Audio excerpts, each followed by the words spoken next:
एक बार की बात है। एक ऐसी धरती पर जहां सूरज हमेशा मुस्कुराता रहता था। एक चालाक कौवा रहता था जिसका नाम था कोरा। उसके पंख रात के अंधेरे जैसे काले थे और उसकी आंखों में जिज्ञासा और समझदारी की चमक थी। एक दिन दोपहर को जब बहुत तेज गर्मी थी, कोरा अपने प्यारे जंगल के ऊपर उड़ रही थी। तभी उसे गले में खराश और सूखापन महसूस हुआ। वो बहुत प्यासा हो गया था और उसे जल्दी ही पानी ढूंढना था। ऊपर से उड़ते हुए उसे दूर एक चमचमाती हुई पतली सी धारा दिखी। उसका दिल खुशी से उछल पड़ा। लेकिन जब वह वहां पहुंची तो देखा कि वह धारा अब बस एक पतली सी गीली रेखा भर रह गई थी। मिट्टी भी सूखी होने लगी थी।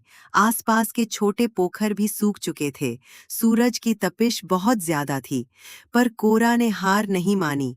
वह और आगे उड़ती गई जब तक कि उसने एक छोटा सा गांव नहीं देख लिया, जो एक बड़ी सी छायादार ओक पेड़ की छांव में बसा था।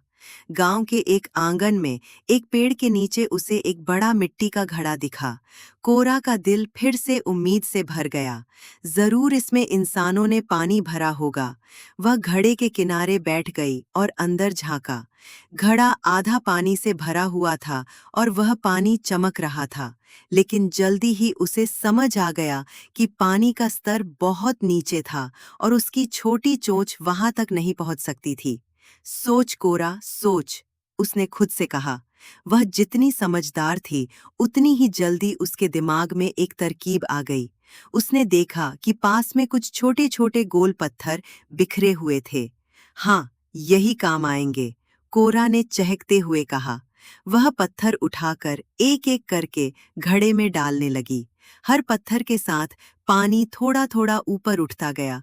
कई बार आगे पीछे उड़ने के बाद आखिरकार पानी उस स्तर तक आ गया कि कोरा आराम से अपनी प्यास बुझा सके। उसने ठंडा पानी पिया और उसकी प्यास बुझ गई। उसके चेहरे पर संतोष और खुशी झलकने लगी। फिर वह पेड़ की छांव में बैठकर सोचने लगी। समस्याएं भी किसी पहेली की तरह होती हैं। थोड़े धैर्य और समझ से हर समस्या का हल निकल सकता है। अब उसकी प्यास बुझ चुकी थी और उसका मन शांत था। उसने अपने पंख फैलाए और फिर से आसमान में उड़ चली। नए रोमांच